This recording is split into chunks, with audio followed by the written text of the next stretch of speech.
Bonjour, je suis Ségolène Mingeard, je travaille à DigiSchool depuis 1 mois et demi maintenant et je suis développeuse Android, donc je développe des applications pour des téléphones ou des tablettes Android. J'ai fait un bac S et après ça j'ai intégré une école d'ingénieur, l'INSA de Lyon, avec une spécialité informatique. Et durant mes études, j'ai pu faire 3 stages différents. Un dans une société de services pour laquelle j'ai fait une application mobile Windows Phone, un autre en recherche et un 3e stage pour ma fin d'études à Lyon Resto pour qui j'ai fait aussi une application mobile. Alors ma journée type, je passe une bonne partie de ma journée à programmer du coup des applications. J'ai un ensemble de tâches à faire pour justement créer l'application, donc j'avance au fur et à mesure sur ces tâches et je m'organise en fonction de ça.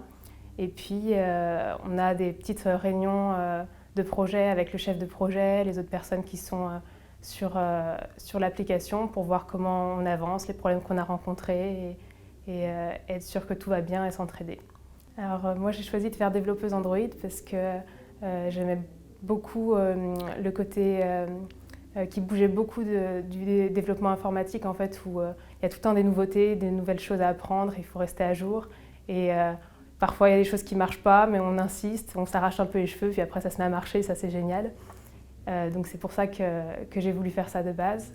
Le développement Android et puis le développement informatique de manière générale, ça demande d'avoir une bonne capacité d'apprentissage justement parce que ça évolue tout le temps. Les choses qu'on utilise il y a quelques années, on ne les utilise plus maintenant et on les utilisera encore moins dans quelques années. Et il faut aussi avoir de la rigueur pour avoir un code qui est bien fait. Et puis avoir un peu une vision globale des choses. On fait un produit qui est utilisé par des personnes, un code qui va être maintenu par d'autres développeurs peut-être dans quelques mois. Il faut savoir un petit peu les attentes qu'ils peuvent avoir pour y répondre au mieux.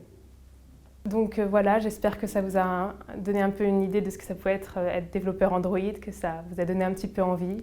Et je vous souhaite bonne chance pour trouver le métier qui vous convient.